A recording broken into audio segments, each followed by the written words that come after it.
ஒரு காதல் கடிதம் விழி போடும், உன்னை காணும் சபலம் வரக்கூடும். நீ பார்க்கும் பார்வைகள் பூவாகும், நெஞ்சுக்குள் தைக்கின்ற முள்ளாகும். கண்ணே என் கண்பட்ட காயம், கை வைத்த தானாகாரம்.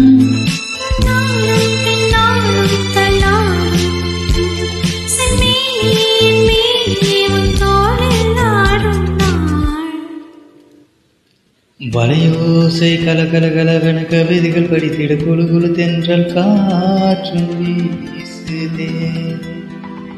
சில நேரம் சில சில சிலவென சிறகுகள் படப்பட துடிக்குது, எங்கும் வேகம் கூசுதல்.